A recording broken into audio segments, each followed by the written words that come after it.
barrel roll. Drones like the Mavic have become so popular that it's becoming difficult to kind of stand out and do something new with the footage. So I'm always trying to push the boundaries a little bit. Here are two little tricks that can maybe add some interest to your shots. These are done in post. The Mavic will not actually do a barrel roll or a Dolly Zoom, but I'm going to show you how to do those in post. So I'm going to do this in Final Cut Pro 10. You can do this in any program that allows you to keyframe the scale and rotation of your clips. So After Effects, Adobe Premiere, I just happen to use Final Cut. So I've got two clips here.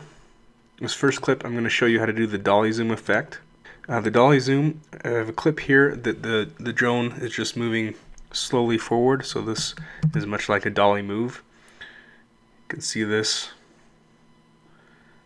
And the first thing I'm going to do is click on my project. This is 4K footage, which is going to help with this effect.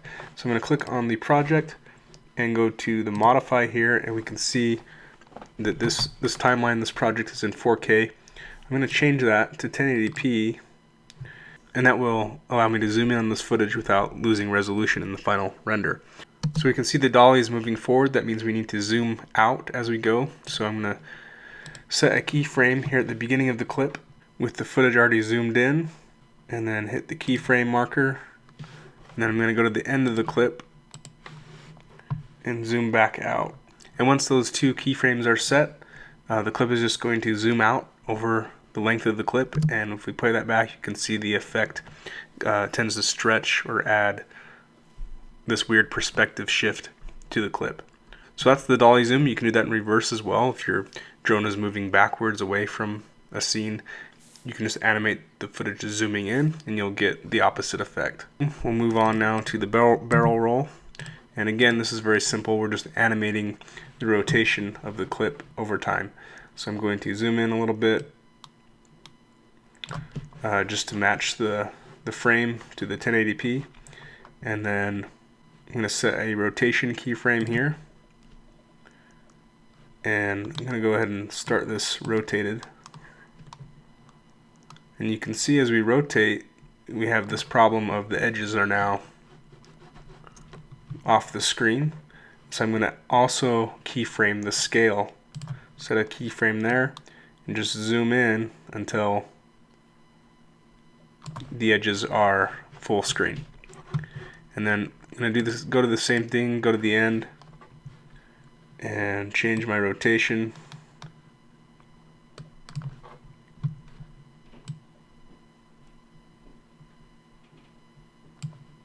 And then we can actually zoom back out until the edges are close,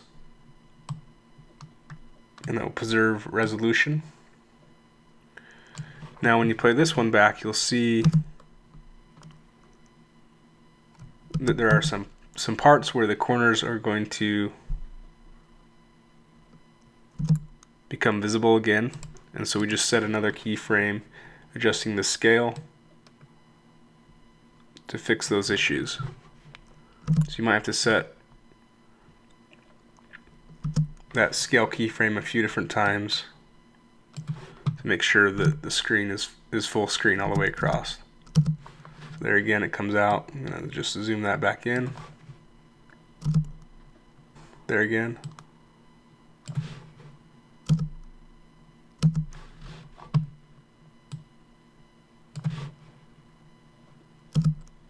And there we go. I think that whole clip now is full frame. So if we right click on this clip, we can see show video animation, and we can see all the keyframes. Zoom in here. So here are the keyframes that I've set in the scale transform to keep that video footage full frame. Again, you can do this in any program that allows you to keyframe the scale and rotation. And I hope you found that useful. Hope you guys go out and shoot some awesome drone footage, and we'll see you guys next time.